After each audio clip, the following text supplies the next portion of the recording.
Ha pasado más de un siglo desde que Néstor expuso en Madrid, más de 100 años en los que se pueden imaginar la sociedad ha cambiado muchísimo, más de un siglo en los que ha cambiado muchísimas cosas, ha cambiado la sociedad, ha cambiado la manera de vivir, incluso la memoria, una memoria que ha sepultado a la figura de Néstor Martín Fernández de la Torre.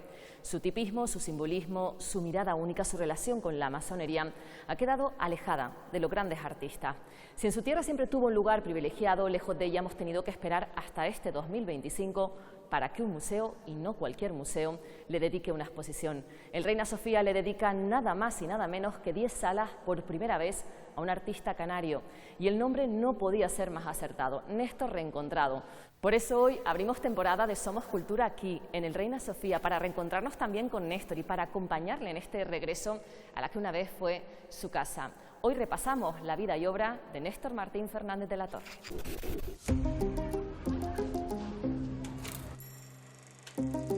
Rafael Martín Fernández y su esposa Josefina de la Torre han tenido un hijo. Bienvenido al siglo XIX, Néstor Martín Fernández de la Torre. El pintor Néstor Martín Fernández de la Torre celebra su primera exposición en el Círculo Ecuestre de Barcelona. El artista gran canario Néstor debuta en las artes escénicas como escenógrafo de la obra El amor brujo de Manuel de Falla. Néstor se instala en París. Su éxito le ha convertido en uno de los canarios más conocidos en Europa. Las Palmas de Gran Canaria recibe a su hijo pródigo Néstor Martín Fernández de la Torre, que vuelve a casa enfermo.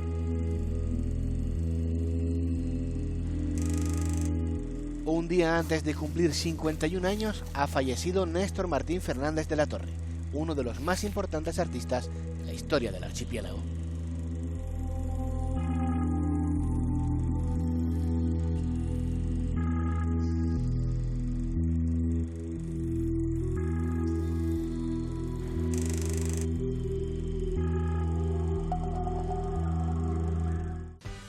Está muy bien lo de coger un avión, ir al Reina Sofía, ir al Prado, todo eso está muy bien, pero de verdad, no hace falta. En Canarias hay muchísima oferta cultural. ¿Vamos con las recomendaciones de la semana? En el Teatro Leal de la Laguna, mañana sábado a las 7:30, dentro de la programación Ópera en minúscula, llega Domitila. Se trata de una ópera relativamente reciente, pues se estrenó por primera vez en el año 2000 con música y texto del brasileño João Guilherme Ripper. Está basado en una historia real, el romance imposible entre el rey Pedro I de Brasil y la marquesa Domitila de Castrosanto. Es una opción magnífica para los que quieran acercarse por primera vez a la ópera, porque dura menos de una hora y los precios oscilan entre los 3 euros de la entrada más barata y los 10 de la más cara. Música. El Teatro Guiriguada acoge esta tarde y mañana, a partir de las 8, a la Gran Canaria Big Band con la 12ª edición de Arreglos de Autor. En esta ocasión, y bajo el subtítulo de Artistas de la Tierra, la Gran Canaria Big Band une fuerzas con artistas como Domingo Rodríguez el Colorado, José Manuel Ramos, Ayla Rodríguez o Pablo Díaz para mezclar la música folclórica del archipiélago, el jazz y el swing. La compositora Laura Vega ha adaptado su obra Zafra a timple y Big Band. Teatro. Delirium Teatro cumple este 2025 nada menos que 40 años y le celebra con uno de los estrenos más ambiciosos no ya de la temporada, sino de toda la trayectoria de la compañía. Libros Cruzados de Antonio Tavares reúne a 12 actores para levantar un montaje en el que seguimos el proceso de transformación que un libro, Ana Karenina de León Tolstoy, provoca en una serie de personas muy variopintas, una carta de amor a la literatura y al teatro en general. Ahora sí, ahora ya visto todo lo que hay, vamos a entrar al Reina Sofía a reencontrarnos con Néstor.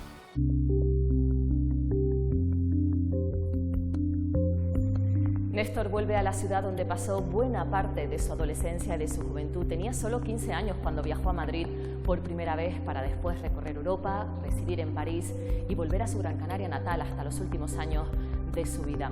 En su tierra nunca se la ha olvidado, pero lejos de ella su legado ha ido diluyéndose. Esta exposición reivindica a un hombre que vivió 1000 vidas en solo 50 años.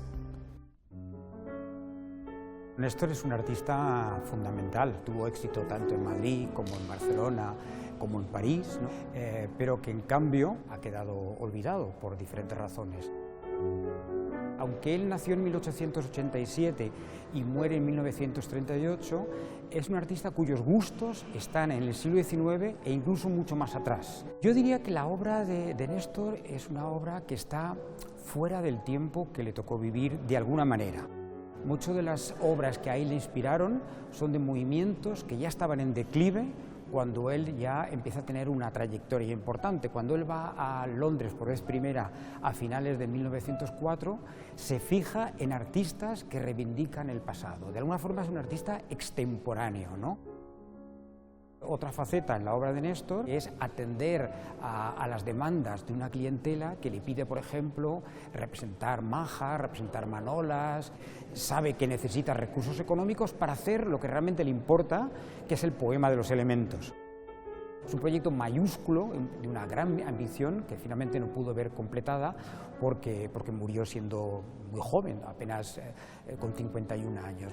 A lo que le interesa es crear su propio mundo, un mundo en donde hay una disidencia sexual importante, porque, digamos, él va a representar formas de entender la vida, digamos, que en absoluto encajaban con las normas de la época. Él pinta hombres afeminados, hombres muy influidos por la estética dandy, pinta cuerpos en donde se funde lo masculino con lo femenino, y eso en ese momento era de una enorme irreverencia. Él se atreve y expone esa obra, digamos, que es bien recibida por un sector, pero también es criticada por otros. Él era masón.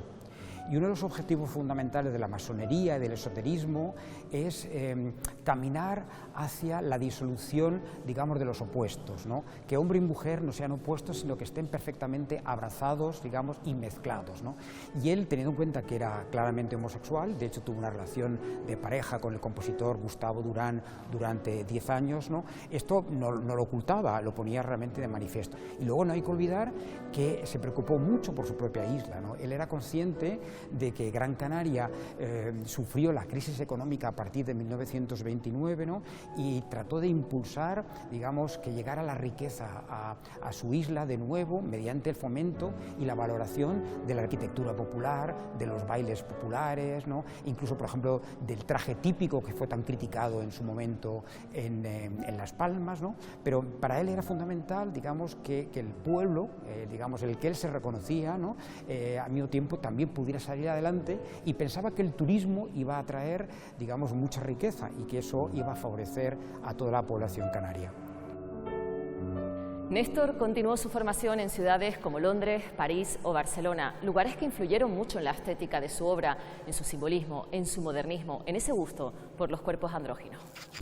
El cuerpo, la androginia, la belleza formal son constantes en la obra de Néstor de la Torre, y lo vamos a ver desde su primera etapa. Por ejemplo, en esta obra que se llama Epitalamio o Las bodas del príncipe Néstor, es de 1909 y ya tiene toda una carga simbólica. Vamos a recordar qué era el simbolismo, pues es retomar aquellos mitos clásicos de Grecia y de Roma, pero ojo, se le va a dar otro significado, y en el caso de Néstor más aún, porque su significado es muy personal.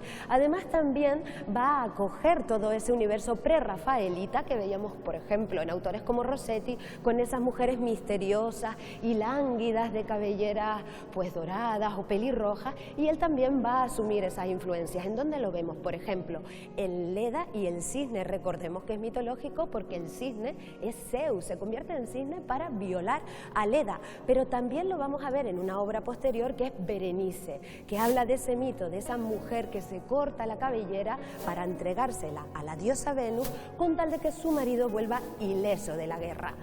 Esos son anteriores, pero volviendo al que tenemos aquí, las bodas del príncipe Néstor. Aquí ya culmina ese primer simbolismo. Vamos a ver en qué elementos. Por ejemplo, para empezar, vemos dos autorretratos.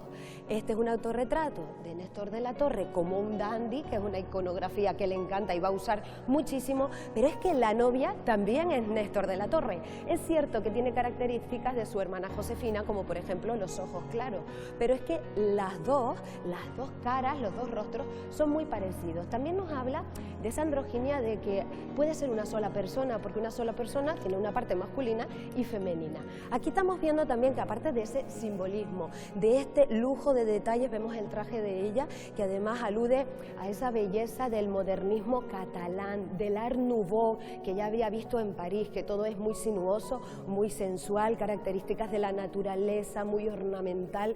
Como vemos, todo es lujo en esta boda, boda a la que estamos invitados, porque si vemos aquí este trío de efebos, uno rompe la cuarta pared y nos mira para que el espectador asista a esta fiesta. Pero ellos, miren cuántas cosas cargan, mucha fruta exótica, el plátano, las uvas y sobre todo las manzanas. ¿Por qué las manzanas? Ese es el fruto que ya nos decían desde Adán y Eva en el paraíso, que una vez lo muerdas, pues ya viene toda la carga erótica. Los dos pajaritos simbolizan ese amor, ese matrimonio. Esto, como vemos, es una oda, un canto, pues a lo que decíamos, a esa sensualidad y también a esa visibilidad en el arte de lo homosexual, del amor homosexual, que a veces puede ser muy pasional, como por ejemplo en la obra Oriente, pero también nos va a hablar de un amor maduro. ¿En qué obras? Por ejemplo, en la que tenemos aquí, El niño arquero, que es de 1912.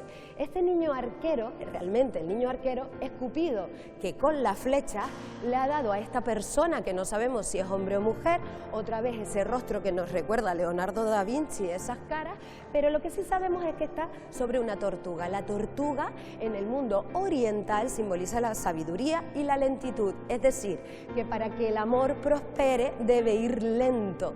Y aquí hay una influencia más que también veíamos en la obra de Oriente, y es ese orientalismo, porque como vemos los motivos florales pues nos recuerdan a los kimonos de Oriente, pero estas obras que vemos, esos cuerpos lánguidos y esa sensualidad, a veces incluso se contrapone, tal es el talento de Néstor, con obras donde el cuerpo lo coge todo, abarca todo el lienzo, como es por ejemplo Hércules, volvemos al mito, con la tumba de Pirene. Esa es la formación de los Pirineos. Ahora aparece con una corporalidad michelangelesca, pero ojo, porque la cara nos recuerda a los simbolistas ingleses, a William Blake o a Fuseli. Pero sin duda algo que es fundamental en toda la obra de Néstor es la masonería, y lo vamos a ver también desde el principio, donde, por ejemplo, en la arquitectura, aquí el número 3 es fundamental, 3 vanos. ¿Qué significa eso en la masonería? Cuerpo, mente y espíritu, es el equilibrio, pero ojo, Néstor, como decimos, siempre tiene su propia simbología y es muy rompedor, es muy atrevido, tanto en las temáticas como en la simbología, por eso lo contrapone con una fachada cóncava que realmente es de Borromini, que es barroca y que rompería con todo ese equilibrio. Así que, como vemos, con todas esas influencias, Néstor está creando un potajito muy particular al que le falta un ingrediente que es fundamental a partir de la segunda etapa, y es Canarias. Es donde vamos a ver en el poema del Atlántico, donde surge una identidad y una Canarias tamizada por la creatividad y la imaginación de Néstor de la Torre. Néstor Reencontrado ha tenido en este lugar, en el Reina Sofía, su casa desde el pasado mes de mayo, y no cualquier casa. Estamos hablando del Museo de Arte Moderno de referencia de este país y uno de los más importantes de Europa. Pero para conocer más y mejor este espacio nos acompaña ya su director, Manuel Segade, a quien le damos lo primero las gracias por atendernos y por ser parte de este primer Somos Cultura de la temporada. Bienvenido. Gracias a vosotros y enhorabuena por este programa. Queremos acercarnos, como hemos dicho, a este museo, y lo primero es preguntarle cuál es la seña de identidad de este espacio, qué es lo que le hace realmente diferente de otros museos. Digamos que lo que hace especial a la Reina Sofía es precisamente que a partir del año 92, cuando se funda como un museo de arte contemporáneo gracias a la acogida del Guernica aquí. Siempre cuando se pregunta qué lo diferencia, por ejemplo, del Museo del Prado, el Museo del Prado es una colección real, ¿no?, de siglos de historia, y ese es el centro de su historia, una historia de España compleja, amplia y de largo aliento.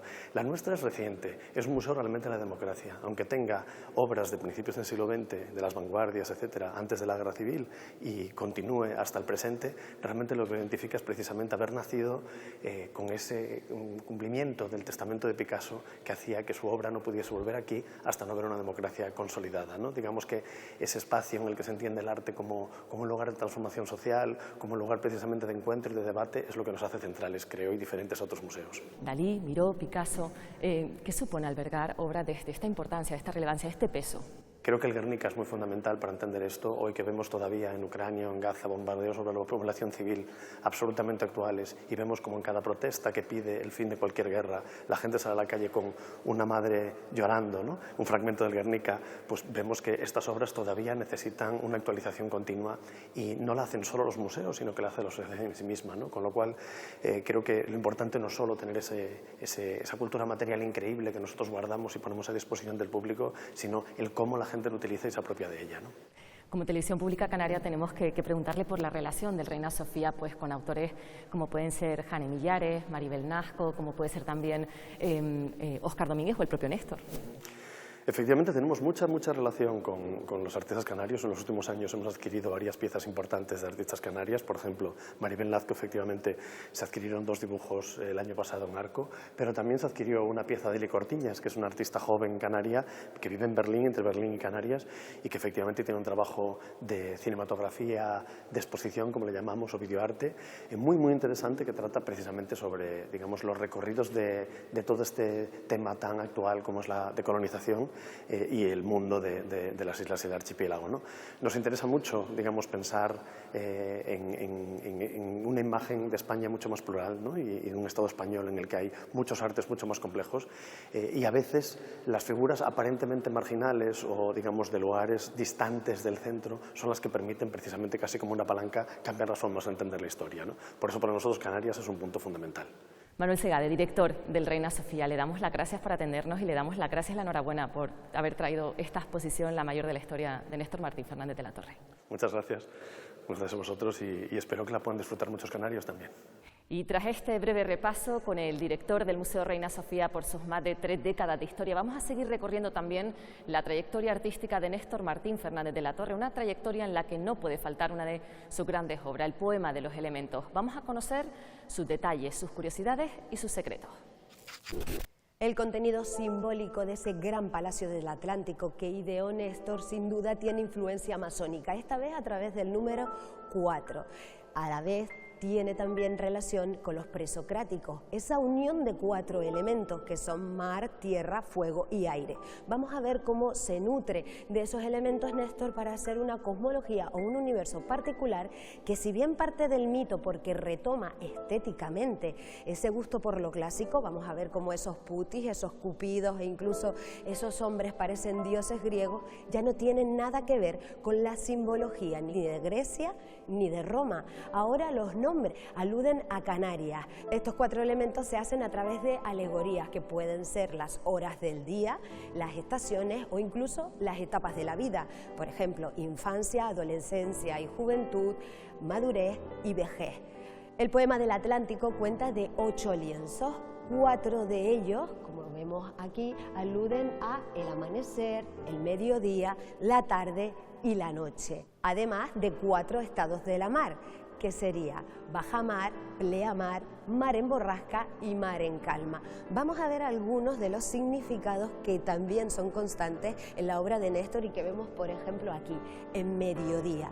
Aquí, como vemos, la luz del mediodía incide en el mar. Vemos esas aguas que son como un espejo. Los niños ya no son tan niños porque el mediodía sería esa juventud, ese paso de la adolescencia a la juventud, y vemos que están mirando al frente, mirando al futuro. Los del amanecer casi no están mirando a nada y vamos a ver que ya en la tarde y en la vejez están un poco más asustados, pero aquí miran al futuro. Vemos que esa luz del mediodía incide en sus cuerpos, son los más blancos de todo el poema del Atlántico, y volvemos como siempre al erotismo de Néstor de la Torre, como queda patente en el pez que tiene una boca en forma de pene. Como decíamos, esta diversión de la adolescencia y de la juventud se va a contraponer con ya un poco de miedo que está llegando con la tarde. En la tarde, como vemos, es una sinfonía de rojos, ocres y naranjas, pero ya vemos que el pez es más amenazante y no sabemos si el niño está huyendo o se lo va a comer. Y si vemos en su cara, está asustado, ya no tiene la alegría que había en el mediodía. Esto, como nos estaba diciendo Néstor, va a ser facetas de la vida y vamos a llegar al final. Y el final es una alegoría alegoría de la muerte y es la noche. Así que los peces, él mismo lo dijo, quería que fueran unos peces monstruosos. Son los únicos peces de todo el poema del Atlántico que tienen dientes, realmente son desgarradores y los niños están intentando domarlos. Este es un mar muy inquietante. Ese terror de esa noche, con esa luna que lo llena todo, se contrapone con los estados de la mar. Si bien en bajamar, en pleamar, hay una sinfonía más tranquila, ya en mar en borrasca el escorzo es fantástico, pero sin embargo la alegoría de la muerte en los estados de la mar es mucho más tranquila, porque ahí hace alusión a la vejez. Hablamos del mar en calma, donde ya reposan los cuerpos de dos adultos, uno de ellos además es el retrato de su compañero sentimental Gustavo Durán, que era compositor, y realmente hay una influencia de esa musicalidad en la obra de Néstor. Cabe pensar que todo este universo es obra de la imaginación de Néstor, pero no, él no va a renunciar a la ciencia, porque realmente se va a basar en esos pescados que veía en la playa de las Canteras. Iba allí a estar con los pescadores y a estudiar la forma de los peces, pero también de la flora, porque por ejemplo en el poema de la Tierra, aquí asistimos a esas mismas 4 alegorías del amanecer, el mediodía, la tarde y la noche, pero en esta ocasión vemos las plantas que serán importantísimas. Por ejemplo, aquí los amantes, que volvemos a esos cuerpos entrelazados, andróginos, no sabemos si es un hombre o una mujer, si son dos hombres. Eso sí, los cuerpos son muy grandes y muy voluptuosos, pero los rasgos son muy dulces. Están enmarcados dentro de un drago. El drago es sin duda una de nuestras iconografías más importantes. Recordemos que Ladón era ese dragón que vivía en el Jardín de las Hespérides, como se le conocía también a las Islas Canarias, y que cuando lo matan, de su sangre crecen los dragos. Esta alegoría del mediodía habla de lo local, pero Néstor lo va a fundir todo con lo universal. Él quiere ir desde lo local a lo universal. ¿Y cómo lo hace? Está creando una mitología propia y lo hace con elementos pues como el que vemos en el Véspero. Aquí nos encontramos con una higuera del Himalaya, pero ¿dónde a principios del siglo XX iba a haber en Canarias una higuera del Himalaya? Pues fue a estudiarla durante muchas horas al Jardín Botánico del Puerto de la Cruz en Tenerife. El poema de la Tierra también iba a tener 8 lienzos, aunque quedó inconcluso por el fallecimiento del artista.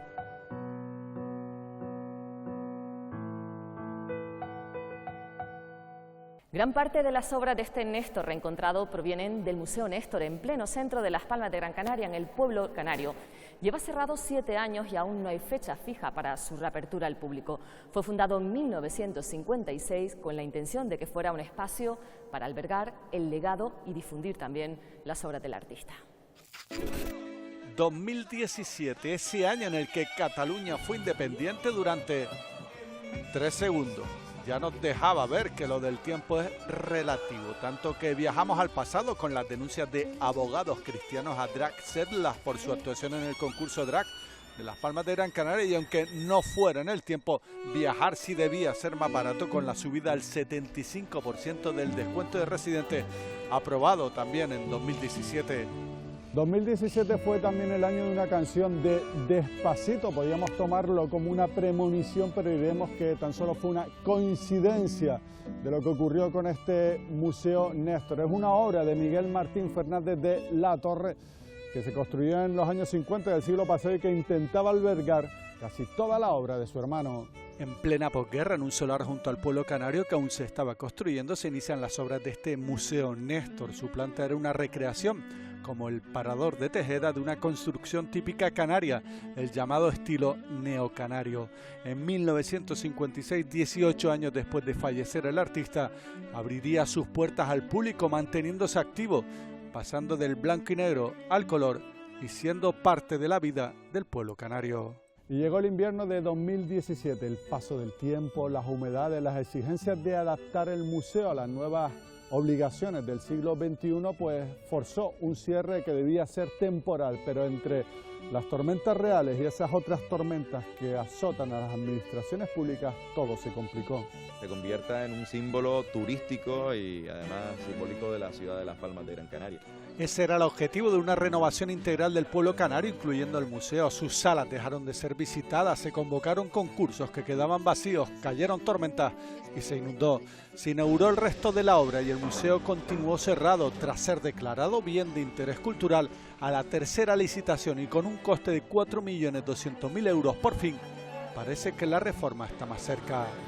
Ya que estamos en 2025, que aún nos deja este museo vacío, pero parece que ya finalmente encaminado hacia su rehabilitación. Aunque tras 8 años cerrados sabemos que todo lo que contemos alrededor del Museo Néstor y su reforma hay que hacerlo despacito.